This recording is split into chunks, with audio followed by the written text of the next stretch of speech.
आखिर किसने बनवाया था केदारनाथ धाम मंदिर? केदारनाथ मंदिर भारत के उत्तराखंड राज्य के रुद्रप्रयाग जिले में स्थित हिंदुओं का प्रसिद्ध मंदिर है। उत्तराखंड में हिमालयी पर्वत की गोद में बना केदारनाथ मंदिर 12 ज्योतिर्लिंगों में सम्मिलित होने के साथ साथ 4 धाम और 5 केदार में से भी एक है। यहाँ की प्रतिकूल जलवायु के कारण यह मंदिर अप्रैल से नवंबर माह के मध्य ही दर्शन के लिए खुलता है। सिर्फ देश से ही नहीं बल्कि विदेशों से भी हर साल लाखों की संख्या में श्रद्धालु श्री केदारनाथ धाम के दर्शन के लिए आते हैं। लेकिन बहुत कम लोग ही जानते हैं कि इस प्राचीन और पवित्र तीर्थ स्थल का निर्माण किसने और कब करवाया था। तो चलिए आज की वीडियो में आपको केदारनाथ धाम से जुड़े रहस्य और निर्माण से लेकर केदारनाथ धाम के संपूर्ण इतिहास के बारे में बताते हैं। केदारनाथ धाम मंदिर किसने बनवाया, इसके बारे में कोई ऐतिहासिक प्रमाण तो नहीं है, लेकिन 1000 वर्ष से केदारनाथ धाम एक महत्वपूर्ण तीर्थ स्थल रहा है। कत्यूरी शैली में पत्थरों से बने इस मंदिर के बारे में कहा जाता है कि इसका निर्माण पांडवों ने पाप मुक्त होने के लिए करवाया था। कुरुक्षेत्र की भूमि पर 18 दिनों तक लड़े गए महाभारत के भीषण युद्ध के बारे में भला कौन नहीं जानता। इस युद्ध में सभी रिश्तों की बलि चढ़ गई थी, फिर चाहे वह गुरु शिष्य का रिश्ता हो, भाई भाई का या चाचा भतीजे का। 18 दिनों तक निरंतर कुरुक्षेत्र की भूमि कौरव व पांडव की सेना के रक्त से लाल हो गई थी। महाभारत का युद्ध समाप्त होने के पश्चात विजय तो अवश्य ही पांडवों की हुई थी, लेकिन तब तक बहुत देर हो चुकी थी क्योंकि उन्होंने भी बहुत कुछ खो दिया था।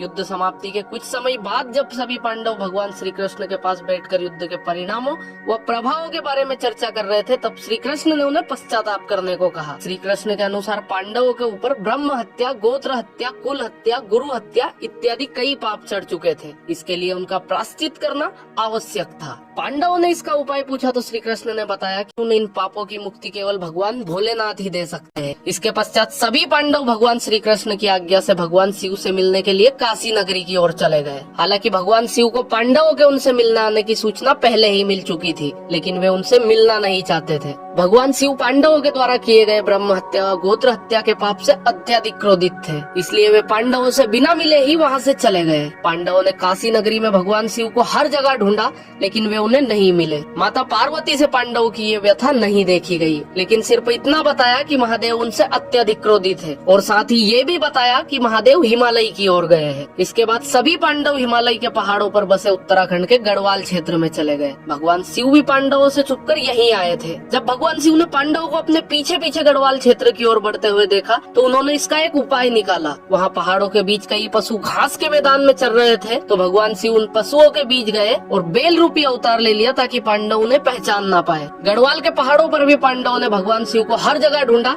लेकिन वो उन्हें नहीं मिले। अंत में पांडवों को आभास हुआ कि भगवान महादेव इन्हीं पशुओं के झुंड में हो सकते हैं और महाबली भीम को एक उपाय सूझा और उन्होंने अपने दोनों पैरों को पहाड़ी के दोनों सिरों पर टिकाया और गहनता से महादेव को ढूंढने के लिए सभी पशुओं को अपने पैर के नीचे से निकालना शुरू किया। भीम के विशाल गाय रूप को देखकर पहाड़ों के सभी पशुओं में हलचल पैदा हो गई और वे इधर उधर भागने लगे, लेकिन एक बेल अपनी जगह पर स्थिर खड़ा रहा। उस बेल पर भीम के विशाल गाय रूप का कोई प्रभाव नहीं दिखा। यह देखकर भीम समझ गया कि यही बेल महादेव का रूप है जो बेल का अवतार लेकर हमसे छिप रहे हैं। महादेव को भी पता चल गया कि भीम ने उन्हें पहचान लिया है। यहाँ देखकर वे बेल रूपी अवतार के साथ धरती में समाने लगे। भगवान शिव के बेल अवतार को धरती में समाते देख भीम तेजी से उनकी तरफ लपका और बेल की पीठ अपने हाथों से जकड़ ली। भीम के द्वारा बेल की पीठ अपने हाथों से जकड़े जाने के कारण वह वहीं पर रह गई, जबकि बेल के अन्य 4 भाग उत्तराखंड के 4 अन्य स्थलों पर निकले। आज उन्हीं 4 स्थलों पर 4 अन्य केदार हैं। इनमें भगवान शिव के बेल रूपी अवतार का मुख रुद्रनाथ में, भुजाएं टुंगनाथ में,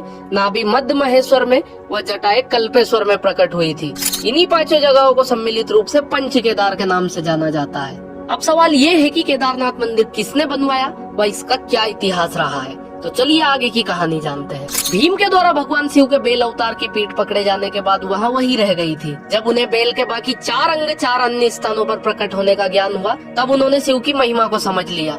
इसके बाद पांडवों के द्वारा ही इन 5 जगहों पर शिवलिंग की स्थापना कर शिव मंदिरों का निर्माण करवाया गया। इससे भगवान शिव सभी पांडवों से अत्यधिक प्रसन्न हुए और उन्हें सभी पापों से मुक्त कर दिया। हालांकि इसके बाद पांडवों के पोते जन्मेजय ने केदारनाथ मंदिर के निर्माण को और आगे बढ़ाया और यहाँ आम लोगों को पूजा करने की अनुमति प्रदान की। इसलिए केदारनाथ मंदिर के निर्माण में जन्मेजय का भी योगदान था। समय के साथ साथ पांडवों के द्वारा बनाया गया यहाँ मंदिर जर्जर हो गया व कई जगह से क्षतिग्रस्त हो गया। फिर जब भारत की भूमि पर शंकराचार्य ने जन्म लिया लिया तब उनके द्वारा संपूर्ण भारत भूमि की पैदल यात्रा की गई व चारों दिशाओं में 4 धाम की स्थापना की गई। तब आदि शंकराचार्य ने इस केदारनाथ मंदिर का पुनः निर्माण करवाया था, जिसे आज हम देखते हैं। इसके बाद अपने जीवन के अंतिम समय में आदि शंकराचार्य ने इसी केदारनाथ मंदिर के पास ध्यान लगाया था व समाधि ले ली थी। उनकी समाधि आज भी केदारनाथ मंदिर के पास ही स्थित है। फिर 10वीं से 13वीं शताब्दी के बीच कई भारतीय राजाओं ने मंदिर का जीर्णोद्धार करवाया था, लेकिन कहा जाता है कि 13वीं शताब्दी के बाद केदारनाथ मंदिर विलुप्त हो गया था। केदारनाथ ने केवल 2013 की प्राकृतिक आपदा ही नहीं झेली थी, बल्कि 400 वर्षों तक यहाँ मंदिर बर्फ से ढका रहा था। जी हाँ, सही सुना आपने। वाडिया इंस्टीट्यूट हिमालय देहरादून के द्वारा एक शोध किया गया जिसमें बताया गया कि 13वीं शताब्दी से लेकर 17वीं शताब्दी तक इस जगह पर भीषण बर्फबारी हुई थी। उस बर्फबारी में न केवल केदारनाथ मंदिर बल्कि संपूर्ण क्षेत्र बर्फ में दब गया था। तब 400 वर्षों तक केदारनाथ मंदिर पूरी तरह से बर्फ में ढका रहा था। उसके बाद 17वीं शताब्दी में बर्फ हटने के बाद मंदिर पुनः देखने में आया और फिर से यहाँ की यात्रा शुरू कर दी गई। मंदिर की दीवारों पर बर्फ से ढके होने के निशान आज भी देखे जा सकते हैं। हालांकि 2013 में आई भीषण प्राकृतिक आपदा के बाद केदारनाथ मंदिर के आसपास के ढांचों को बहुत क्षति पहुंची थी। इसके बाद भारत व उत्तराखंड की सरकारों के द्वारा केदारनाथ धाम, आदि शंकराचार्य की समाधि व उसके आसपास के स्थलों को पुनः ठीक करवाकर उन्हें नवीन रूप दिया गया और आज फिर से केदारनाथ धाम लाखों करोड़ों भक्तों की श्रद्धा का केंद्र है। लेकिन पुराणों में यहाँ भविष्यवाणी की गई है कि भविष्य में केदारनाथ धाम लुप्त हो जाएगा। उनके अनुसार नारायण की शक्ति से पहाड़ों का आपस में मिलन होगा और इस क्षेत्र में स्थित सभी धाम लुप्त हो जाएंगे, जिनमें केदारनाथ व बद्रीनाथ मुख्य है। पहाड़ों के आपस में मिलन से इन धामों के मार्ग लुप्त हो जाएंगे व ये एक रहस्य बनकर रह जाएंगे। पुराणों में यहाँ भी कहा गया है कि इसके बाद एक नया धाम बनेगा जिसे भविष्य बद्री के नाम से जाना जाएगा। तो उम्मीद करता हूँ कि जानकारी पसंद आई होगी। अगर वीडियो अच्छी लगी हो तो कमेंट करके जरूर बताना और वीडियो को लाइक और चैनल को सब्सक्राइब करना बिल्कुल मत भूल जाना। चलिए मिलते हैं ऐसी ही किसी नेक्स्ट वीडियो के साथ।